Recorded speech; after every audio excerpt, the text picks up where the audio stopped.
Welcome to this deep dive. Today we're looking into a really significant directive, one that's reshaping resource management up in Alaska. It's Executive Order 14153. That's right, signed January 20th, 2025. The title tells you a lot. Unleashing Alaska's Extraordinary Resource Potential. Quite a title. Yeah, So this order is set to make some, well, pretty big changes to how Alaska's resources are handled. definitely. And just as a quick reminder, executive orders are tools the president uses to direct federal agencies. They carry the force of law, but don't need Congress to approve them. Good point.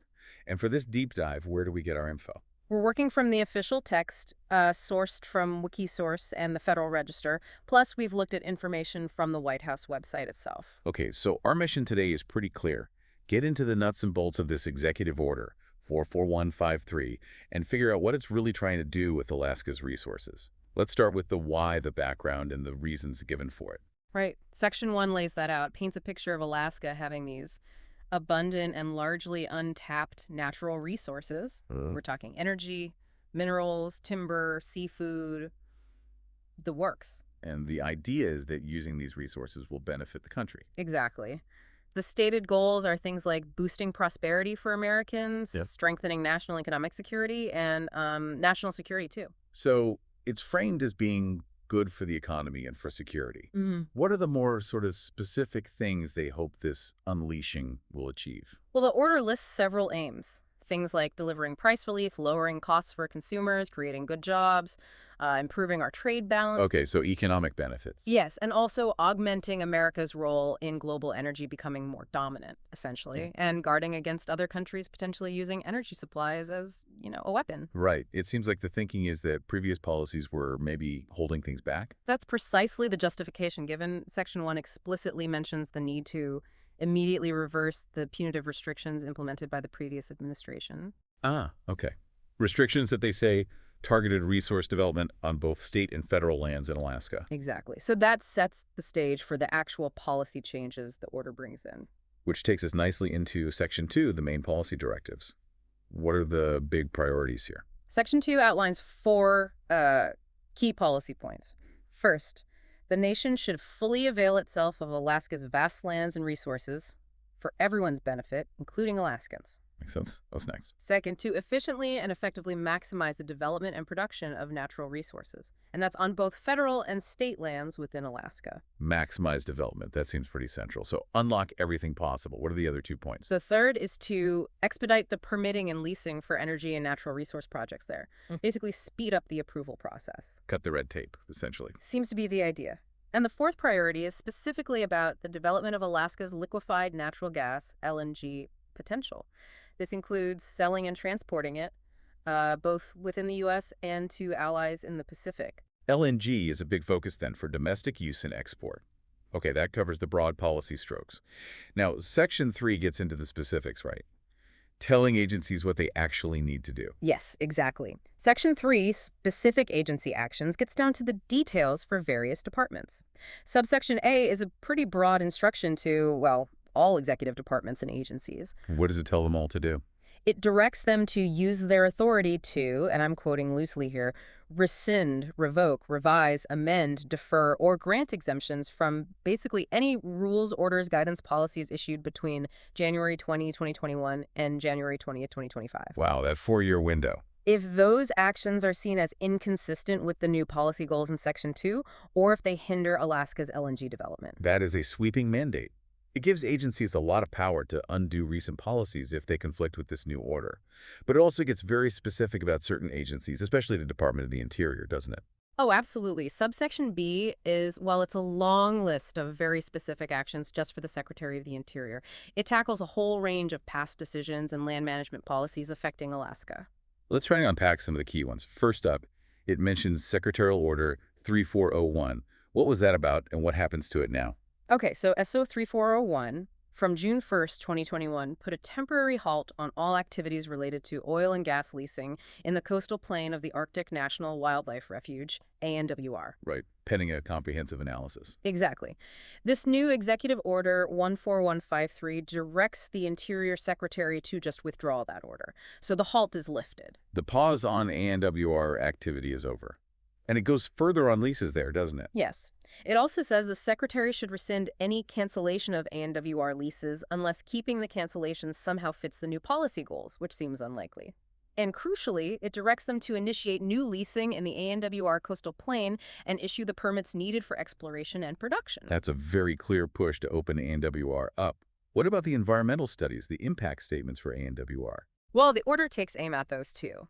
It specifically says to rescind the 2024 Supplemental Environmental Impact Statement for ANWR coastal plain leasing. Okay, the most recent one. Right. And it also puts a temporary moratorium on activities under the December 8th, 2024 record of decision for that leasing program. Now, this pause is supposedly for a review, citing alleged legal deficiencies and public interests, maybe leading to a new analysis. A temporary pause for review. But at the same time, the order tells the Secretary to reinstate the 2019 Final Environmental Impact Statement and the 2020 Record of Decision for ANWR leasing. So it seems like it's pausing the very latest decision while bringing back slightly older ones that likely favored development more. That appears to be the effect, yes, reverting to the earlier approvals. Okay. The order also mentions Public Land Order 5150. What's the deal with that one? TLO 5150 goes way back to 1971. It withdrew lands to help Alaska Native corporations make their land selections under the Alaska Native Claims Settlement Act, or ANCSA. This new EO directs Interior to evaluate changing or even rescinding PLO 5150 and any changes made to it since.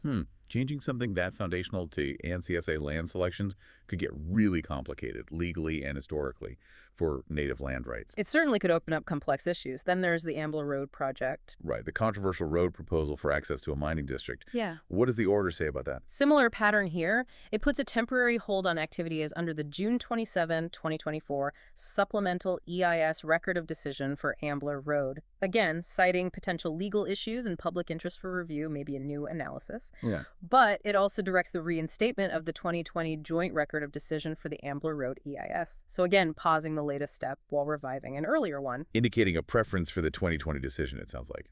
Let's shift to the National Petroleum Reserve in Alaska, the NPRA. Several directives there too, right? Correct. First, it tells Interior to rescind the Bureau of Land Management's final rule from May 7, 2024 about managing and protecting the NPRA.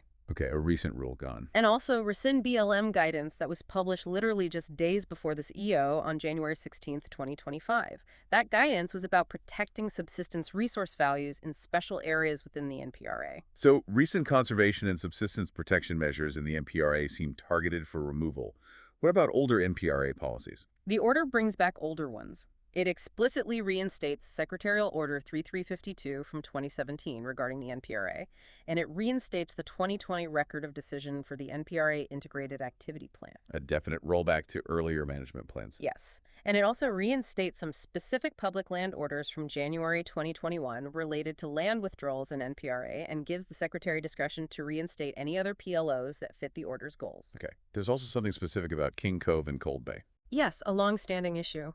The Interior Secretary is directed to facilitate the expedited development of a road connecting King Cove to the airport in Cold Bay.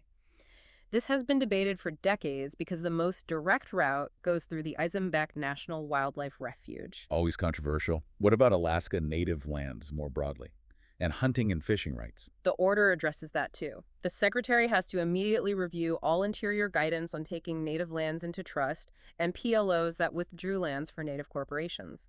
The review is meant to ensure consistency with big laws like the Statehood Act, NLCA, ANCSA, the Land Transfer Acceleration Act, and the Vietnam-era Veterans Land Allotment Program.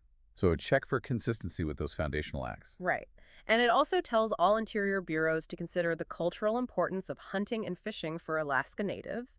Remember, NLS subsistence priority, consult with state wildlife agencies before making land plans, and try to make federal hunting and fishing opportunities match state ones. Seems aimed at aligning federal and state management, perhaps. Yeah. And what about the central Yukon area or hunting rules in national preserves? For Central Yukon, it rescinds the resource management plan approved in November 2024 and tells them to re-implement the draft plan from December 2020. Another rollback. And for hunting and trapping in national preserves in Alaska, it rescinds a National Park Service final rule from July 2024 and reinstates the rule as it was back in June 2020. Okay.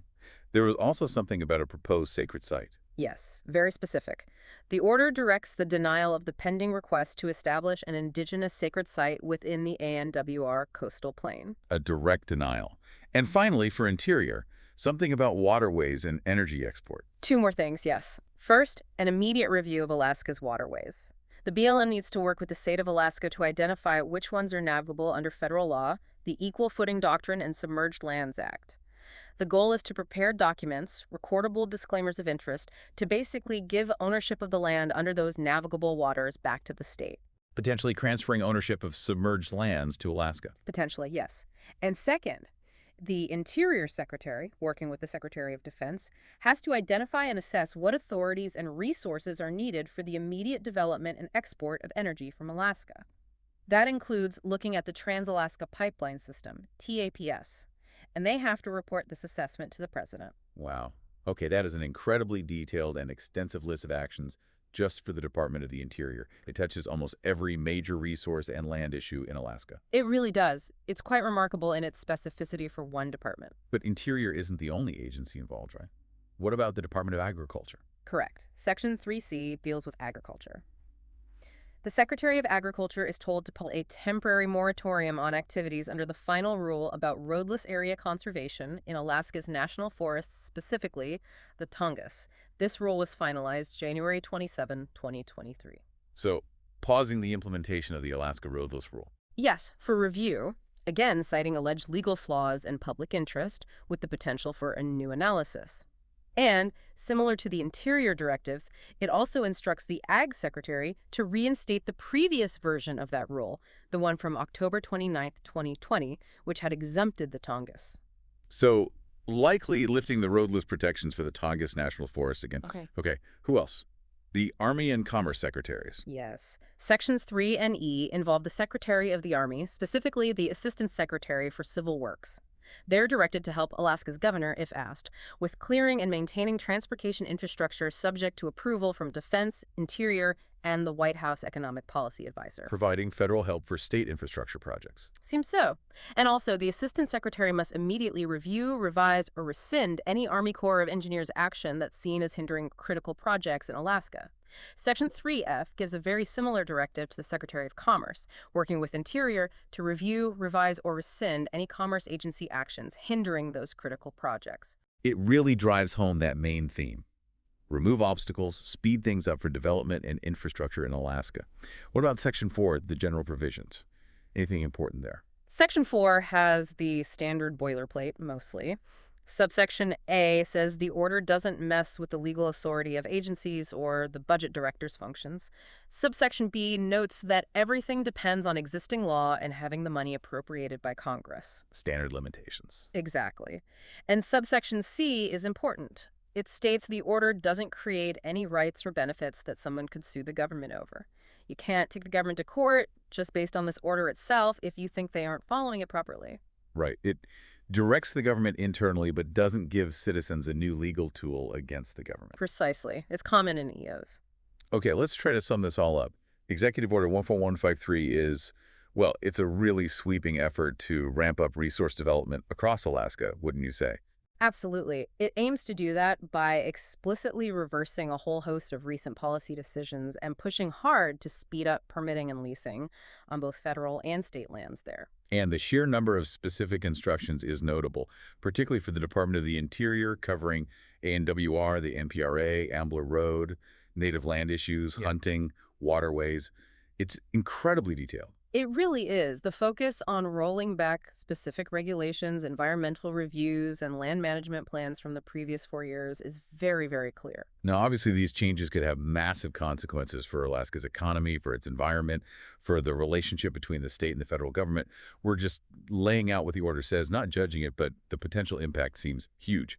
It definitely charts a dramatically different course for federal resource policy in Alaska compared to the recent past. It shows just how powerful an executive order can be in shifting direction almost overnight.